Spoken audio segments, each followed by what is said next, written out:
Las bodas del Cordero. Apocalipsis 19 del 5 al 8. Y salió del trono una voz que decía: Alabad a nuestro Dios, todos sus siervos, y los que le teméis, así pequeños como grandes. Y oí como la voz de una gran multitud, como el estruendo de muchas aguas, y como la voz de grandes truenos que decían: Aleluya, porque el Señor nuestro Dios Todopoderoso reina. Gocémonos, alegrémonos y démosle gloria, porque ha llegado las bodas del Cordero, y su esposa se ha preparado, y a ella se le ha concedido que se vista de lino fino, limpio, resplandeciente, porque el lino fino es las acciones justas de los santos.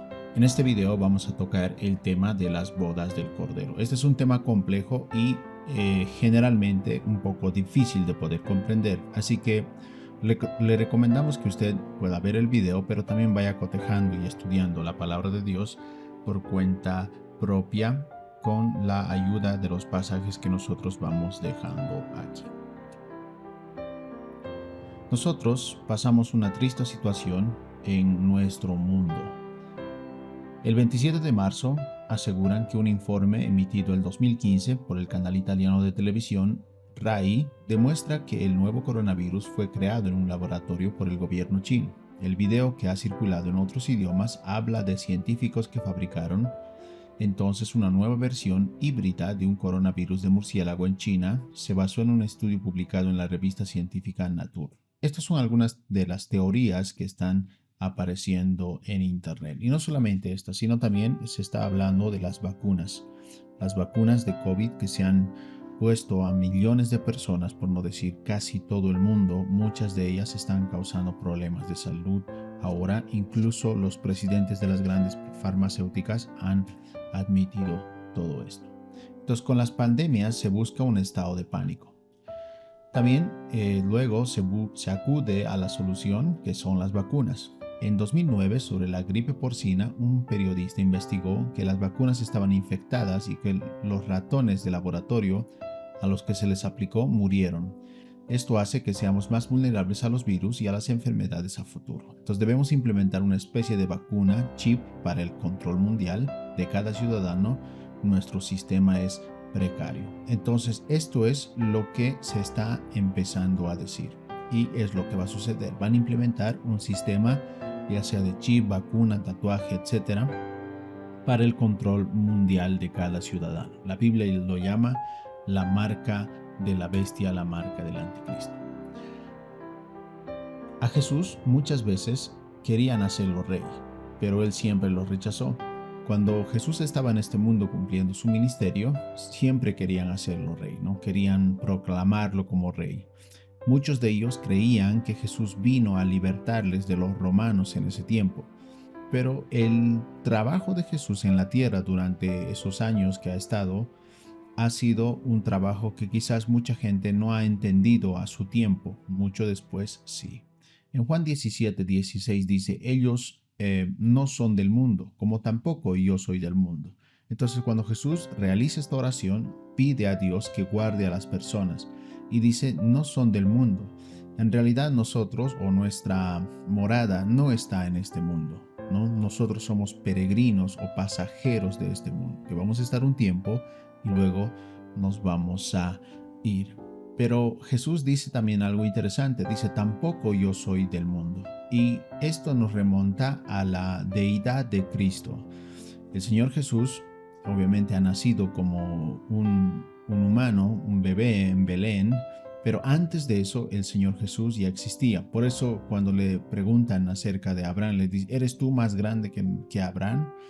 Y él dice: antes que Abraham fuera, yo soy, ¿no? Entonces esto nos habla un poco de que el Señor Jesús ha existido hace mucho tiempo porque Él es Dios. La eternidad vive en Él.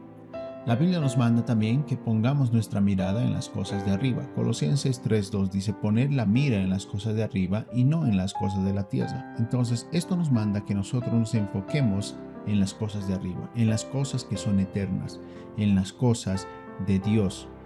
Debemos nosotros expandir el reino de Dios, pero también vivir el reino de Dios en la tierra y no acomodarnos a este mundo como si viviéramos eternamente quizás aquí en este mundo. Ahora, ¿qué son las bodas del Cordero? Las bodas del Cordero son las cenas, podemos decir. Las bodas del Cordero son un evento que se va a realizar en el cielo. Este evento va a ser la reunión de todos los salvos para la participación de un gran banquete de alegría y gozo. Entonces, como su nombre lo dice, las bodas, nosotros ya podemos imaginarnos que va a ser más o menos una boda. Pero cuando nosotros hablamos de esta boda, la Biblia hace referencia obviamente a una boda judía, no tanto a una boda como quizá nosotros conocemos en nuestros países. Entonces, para entender un poco las bodas del Cordero, debemos entender cómo es una boda judía. Pero de nuevo, este evento va a ser en el cielo, va a ser una celebración, va a ser una boda,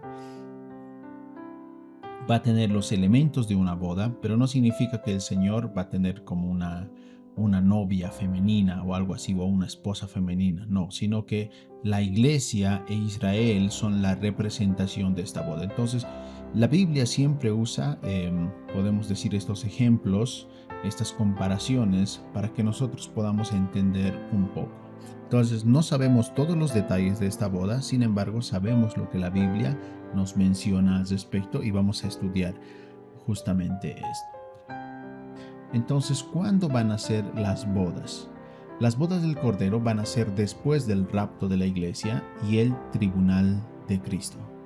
Entonces, recordemos que el rapto va a pasar antes de los 7 años de gran tribulación, donde los cristianos, la iglesia, los hijos de Dios, los que hayan lavado sus vestiduras blancas en la sangre del Cordero, vale decir, los que hayan puesto su fe en Jesús, los que sean salvos, ellos van a ser arrebatados y van a estar con Cristo durante los 7 años que va a durar la tribulación en la tierra. Entonces, se prevé que esa boda sea durante ese tiempo en el cielo, ya que en la tierra va a ocurrir lo que sería la gran tribulación. Esto también va a ser después del tribunal de Cristo, ya que recordemos que el tribunal de Cristo es el juicio a los cristianos por sus obras que han cometido. El tribunal de Cristo no es para que sean salvos o para que sean enviados al infierno, sino el tribunal de Cristo es para que el Señor pueda recompensar a cada uno según sea su obra.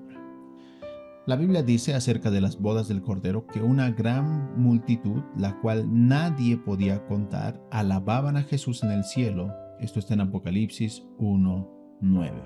Y esta historia que vamos a ver a continuación es una historia muy interesante. John Newton era un traficante de esclavos, ¿no? Y este hombre comerciaba con estos esclavos, los traían desde África a los distintos países de Europa, Estados Unidos, y los vendían como mano de obra barata. Entonces, estos esclavos eran arrancados de sus familias, de sus lugares, y eran vendidos para trabajar toda la vida. Muchos de ellos morían en los barcos, ya que no vivían, quizás no estaban acostumbrados a navegar. Otros de ellos morían por enfermedades y otros de ellos morían en los campos de trabajo. Entonces, este hombre hacía eso para ganarse la vida, ¿no? Traficar con esclavos. Cuando este hombre, John Newton, conoció al Señor, su vida cambió totalmente, ¿no? Tanto de que dejó todo eso y empezó a rescatar a muchos de estos hombres que él mismo había comerciado con ellos. También este hombre inspiró lo que es la letra de la alabanza Sublime Gracia. Entonces su vida dio un giro de 360 grados, ¿no? Entonces su vida cambió totalmente y este hombre escribió esta hermosa alabanza. Sublime gracia del Señor que a un infeliz salvó. Fui ciego más, miro yo, perdido, y Él me halló. Entonces el trabajo que el Señor hace, el amor que el Señor nos da, realmente cambia la vida más, podemos decir, quizás más nefasta, más cruel, más pecadora. El Señor Jesús lo transforma, ¿no? Y Él dice, por eso fui un infeliz, pero el Señor me salvó, sublime gracia. Entonces, en el cielo van a estar todas estas personas que antes vivían en pecado, pero han lavado sus ropas en la sangre del Cordero. Por eso dice la Biblia que había una multitud que nadie podía contar. Entonces, esto ya nos da una idea del tamaño de la boda que va a ser las bodas del Cordero. No va a haber una multitud enorme y Juan dice que nadie podía contar. También estos hombres en las bodas del Cordero, hombres y mujeres, gritaban y decían aleluya, porque el Señor nuestro Dios Todopoderoso reina. Y eso es lo que esperamos, que el Señor Jesús vuelva y nosotros cantemos estas alabanzas también. Dice, gocémonos y alegrémonos y démosle gloria porque han llegado las bodas del Cordero y su esposa se ha preparado. Entonces estas bodas van a ser de gozo. Estas bodas van a ser de alegría. Estas bodas van a ser para darle gloria y honra al Señor. Entonces ya nos da una idea de cómo va a ser un poco la estructura de lo que serían las bodas del Cordero. Todos diremos en las bodas del Cordero, nuestro Señor Dios Todopoderoso reina. Recuerden que el diablo, cuando le tentaba a Jesús, decía, yo te puedo dar los reinos del mundo, porque a mí me han sido entregados. En realidad, el que es dueño de todo es Dios. A Él le pertenece todo. Y aunque muchos hombres a lo largo de la historia han rechazado a Cristo y han querido pelear contra Dios, esto nunca les ha resultado. Nosotros podemos ver, por ejemplo, en la Segunda Guerra Mundial, los alemanes casi exterminaron a lo que es el pueblo judío. Entonces, desde mucho tiempo atrás, nosotros vemos cómo el diablo siempre ha querido exterminar al pueblo de Israel. ¿Por qué? Porque sabía que el Señor Jesús nacería en Israel, ¿no? El diablo sabía que Jesús nacería en Belén, por eso quiso exterminar al pueblo de Israel. Y lo mismo quiere hacer hasta el día de hoy. Hay muchos hombres que están en contra de lo que es Dios, están en contra de lo que es su palabra. Del lado derecho tenemos a Marilyn Manson, que quemaba la Biblia en sus conciertos, etc. Pero en realidad el Señor Jesús es el que reina. Por más hombres y mujeres que estén en contra de Dios, ya sea cientos, miles o millones, no van a interferir en los planes de Dios porque Él es el Todopoderoso. Entonces, la cena de las bodas del Cordero será un tiempo de gozo y será un tiempo de alegría. En 1 Pedro 1, del 8 al 9 nos habla un poco de esto. Dice, ¿a quién amáis sin haberle visto? Y en quién creyendo, aunque ahora no lo veáis, os alegráis con gozo inefable y glorioso, obteniendo el fin de vuestra fe, que es la salvación de vuestras almas. Entonces, cuando nosotros estamos en el Señor, tenemos gozo, tenemos paz, ¿no? Nosotros ponemos nuestra confianza en el Señor Jesús. Y esto es de lo que habla Pedro. Entonces, las cenas de las bodas del Cordero será un tiempo de gozo y será un tiempo de alegría. Algunas palabras que se usaron, los que tuvieron una experiencia, por ejemplo, cercana a la muerte, para poder imaginarnos un poquito cómo pueden ser las bodas en el cielo, aquellas personas que han podido experimentar un poco de lo que es la vida después de la muerte, ellos dicen lo siguiente, dicen, vi a mi cuerpo tan imperfecto y no quise volver jamás.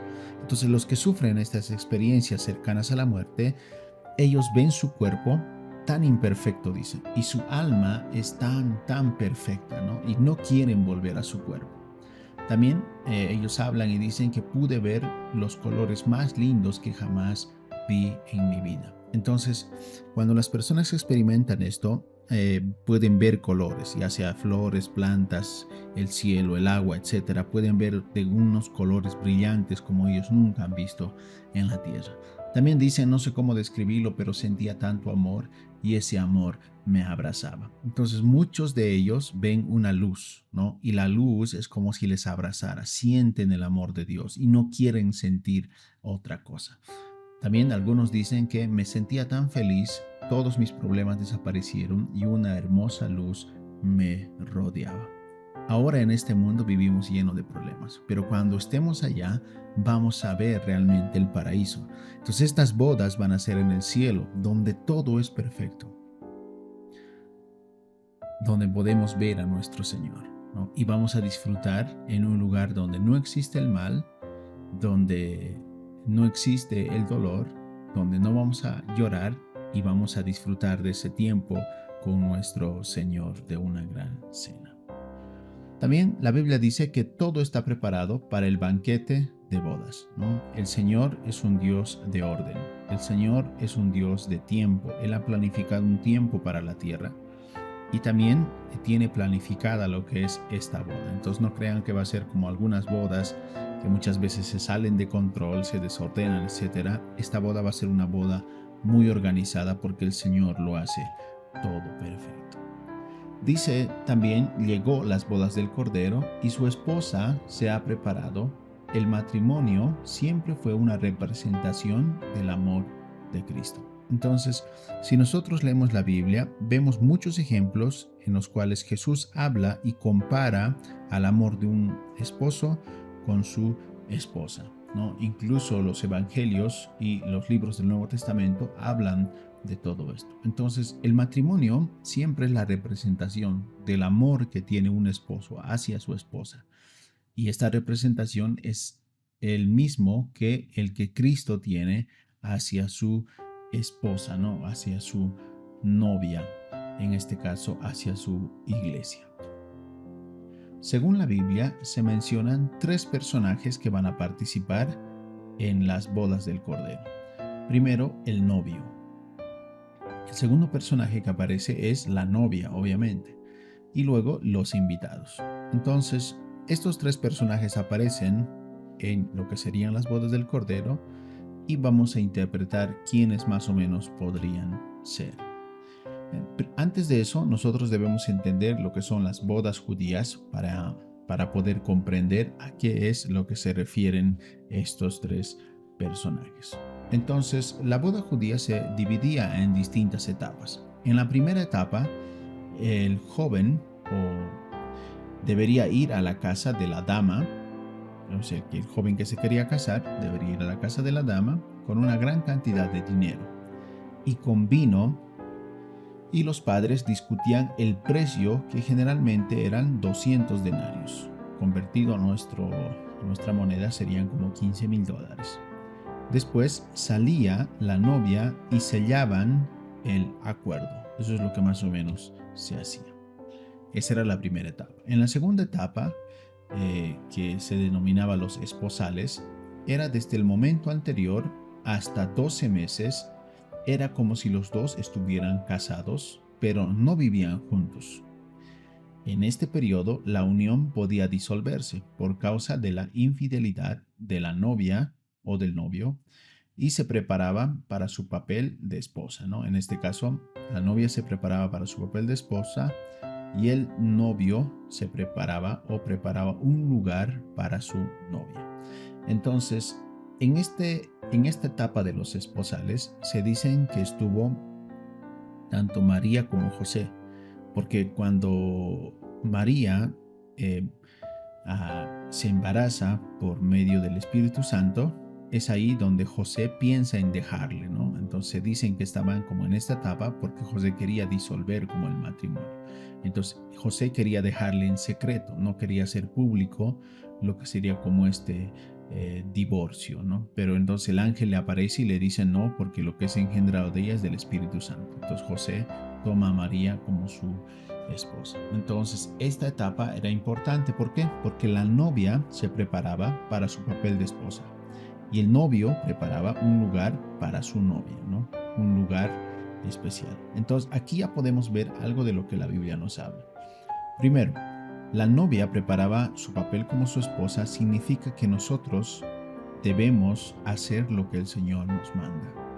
Por eso la Biblia dice, antes de la venida del Señor, ustedes estén listos, ¿no? Ustedes, si son justos o si son santos, santifíquense aún más. Entonces, también nos dice que nosotros no sabemos qué día puede ser la venida del Hijo del Hombre. Así que estén listos, estén preparados. Entonces, esta etapa sería la etapa en la cual la iglesia, que sería la novia, se está preparando para recibir al Señor. Y el novio, también, que en este caso sería Jesús,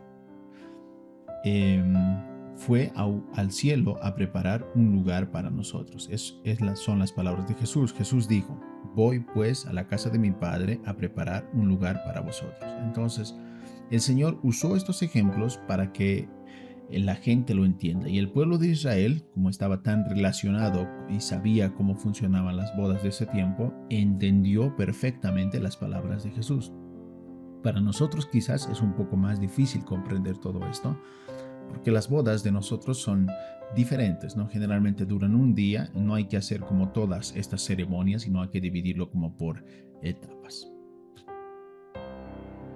Y finalmente llegaba el día de la boda, donde se conducía a la novia a la casa del novio, donde había una ceremonia. Entonces el novio ya había preparado un lugar para vivir con su esposa y se conducía a la novia a la casa, dice, del novio, del lugar que él había preparado, y allí se llevaba una ceremonia.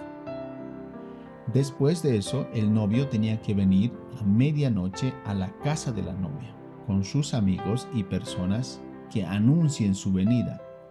Los regalos se intercambiaban en todo tiempo. Los invitados esperaban en la casa de la novia.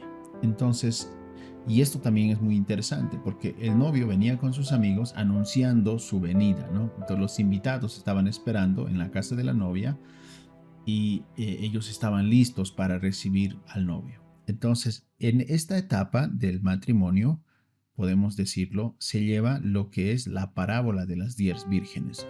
Recuerden que las 10 vírgenes, ellas estaban con sus lámparas y estaban esperando al novio, ¿no? Que el novio venga. Y 5 de ellas eran prudentes y 5 eran insensatas. Las 5 primeras, como eran insensatas, se les acabó el aceite y hasta que fueron a comprar vino el novio y se cerró la puerta, ¿no? Entonces esta era esa etapa en la cual Jesús o la Biblia nos habla de esta historia. Luego, juntos, rodeados de todo, cuando ya el novio llegaba, rodeados de todo, iban a la casa del padre del novio, donde eran la celebración y las fiestas duraban más o menos 7 días. Esto también es interesante. Recordemos que esta podría ser la venida del Señor Jesús, ¿no? Y si nosotros leemos la parábola de 10 vírgenes, nos habla de la venida del Señor Jesús. Nos dice que nosotros estemos listos, que nuestro fuego no se apague, es decir, que nuestra fe no se apague, que nosotros seamos prudentes, no seamos insensatos, porque a la hora que nosotros menos pensamos es que pueda venir el novio. Generalmente venía a medianoche, pero no significa que justo a medianoche en punto, ¿no? Podría llegar un poquito más antes o un poco después. Por eso dice, ustedes no saben, pero sí van a saber al momento que se anuncia, ¿no? Viene el novio ahí. Y eso es lo que la Biblia habla de las trompetas. Nosotros vamos a escuchar la trompeta antes de lo que sería el rapto de la iglesia. Y luego esta celebración se va a llevar en la casa del padre del novio, donde era la celebración que duraba 7 días. Entonces, esta celebración sería lo que serían las bodas del Cordero. Justamente duran 7 días, que serían el periodo de 7 años que van a pasar desde el rapto hasta el juicio del gran trono blanco. Jesús es el novio, eso está muy claro en la Biblia, ¿no? Él es el novio y el cordero, eso es lo que dice la Biblia. En Juan 1:29 dice, he aquí el Cordero de Dios que quita el pecado del mundo. Y en Mateo 9:14-15 dice, ¿acaso los acompañantes del novio ayunan mientras el novio está con ellos? Jesús les respondió todo esto, porque en ese tiempo los fariseos le preguntaron a Jesús, ¿por qué tus discípulos no ayunan, no? Los discípulos de Juan ayunaban, pero los tuyos no ayunan. Y Jesús les responde, ¿cómo van a ayunar ellos mientras el novio está con ellos? Entonces, el novio se identifica a sí mismo como Jesús. Jesús dice, yo soy el novio, ¿no? Entonces ellos no van a ayudar porque están conmigo. Mientras cuando yo no esté, va a ser el tiempo en el cual ellos van a ayunar. Entonces el novio sería nuestro Señor Jesucristo. Eso está muy claro. La novia o la esposa podría ser Israel y la iglesia. En realidad hay muchos pasajes que afirman esto. Y este tema es un poco complejo y a veces controversial de poder entender. Entonces nosotros vamos a responder esta pregunta, vamos a poner los pasajes y usted va a ver por qué es un poco quizá complejo de poder entender. Primero, que la novia o la esposa podría ser Israel. Isaías 54:5 dice, porque tu esposo es tu hacedor, El Señor de los ejércitos es su nombre, y tu Redentor es el Santo de Israel, que se llama Dios de toda tierra. Oseas 2:2. Entonces aquí en Oseas está hablando al pueblo, perdón, en Isaías está hablando al pueblo de Israel, dice tu esposo. Entonces la esposa es el pueblo de Israel, según Isaías. En Oseas 2:2 nos habla también de esto. Dice, contended con vuestra madre, contended porque ella no es mi mujer y yo no soy su marido. Que quité pues de su rostro sus prostituciones y sus adulterios de entre sus pechos. Entonces aquí en Oseas 2:2 habla y dice, ella no es mi mujer y yo no soy su marido. Para que nosotros entendamos el pasaje de Oseas, debemos entender la historia de Oseas, ¿no? Oseas se casó con una mujer que era prostituta porque Dios le mandó que se casara, ¿no? Para darle una enseñanza muy fuerte al pueblo de Israel. Entonces, este pasaje también es interesante. Jeremías 3:12-14 nos dice, ve y proclama estas palabras al norte y di, regresa infiel Israel, declara el Señor.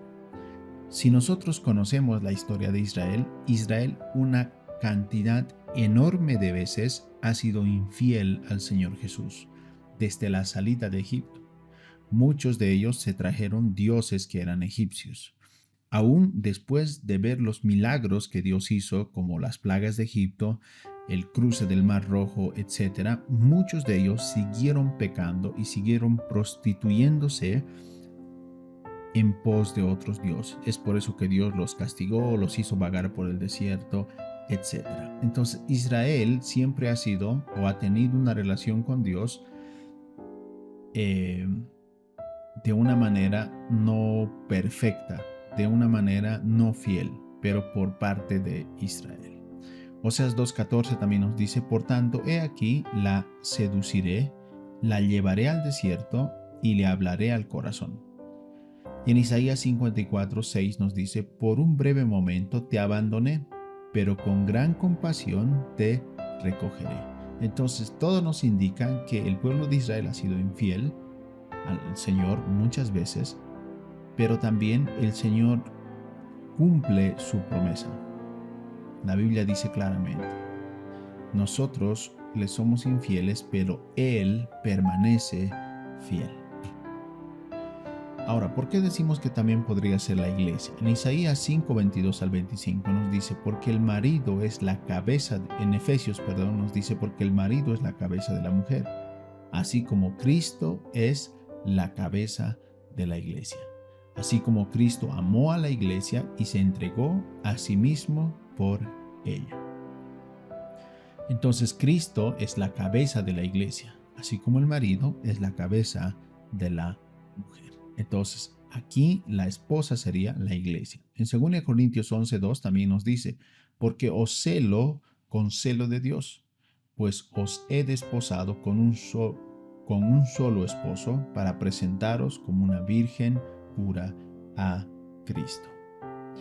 Entonces, la esposa, la novia, sería Israel y la iglesia. Ahora, ¿quiénes serían los invitados? Los invitados serían los israelitas y gentiles convertidos a Cristo durante la semana 70 de Daniel. Y esto lo podemos entender mejor con algunos pasajes. Por ejemplo, dice en Juan 3:29, el que tiene la novia es el novio, pero el amigo del novio que está allí y le oye, se alegra en gran manera con la voz del novio y por eso este gozo mío se ha completado, dice el amigo del novio. En 2 Corintios 11:2 nos dice, porque os celo con celo de Dios, pues he desposado con un solo esposo para presentaros como una virgen pura a Cristo. Y en Apocalipsis 7:9-14 nos dice, estos son los que han salido de la gran tribulación y han lavado sus ropas y las han emblanquecido en la sangre del Cordero. Entonces los invitados van a ser los israelitas, los gentiles convertidos a Cristo durante la semana 70, es decir, durante el periodo de la gran tribulación. Ya no os llamo siervos, porque el siervo no sabe lo que hace su Señor, pero os he llamado amigos, porque os he dado a conocer todo lo que he oído de mi Padre. Ahora, cabe mencionar que también la Biblia afirma en Apocalipsis 21, 9 al 12, dice, ven acá, y yo te mostraré la desposada. Desposada es la esposa del Cordero. Y me llevó al Espíritu a un monte grande y alto, y me mostró la gran ciudad santa de Jerusalén, que descendía del cielo de Dios, teniendo la gloria de Dios, y su fulgor era semejante a una piedra preciosísima, como la piedra de jaspe, diáfana como el cristal. Tenía un muro grande y alto con 12 puertas, y las puertas 12 ángeles y nombres escritos, que son las 12 tribus de los hijos de Israel. Entonces aquí el apóstol Juan escribe y dice, te mostraré, o el ángel le dice que le mostrará a la esposa del Cordero, y él ve la nueva Jerusalén. Entonces por eso decimos que este es un tema complejo quizás de poder entender. Debemos reconocer, más allá de todo, que nosotros no somos nada. En Job 38:38 dice, Dios le respondió a Job desde la tormenta, ¿quién eres tú para dudar de mi sabiduría? Si solo tonterías has dicho, vamos a ver qué tan valiente eres. Ahora yo voy a hablar y tú me vas a escuchar. Si de verdad sabes tanto, dime dónde estabas, pues puse la base de la tierra. Tú no sabes quién la midió metro a metro, quién puso la primera piedra y en qué descansa sus cimientos. Tú no estabas allí mientras cantaban las estrellas y los ángeles danzaban. Estas son palabras del Señor que el Señor le dice a Job.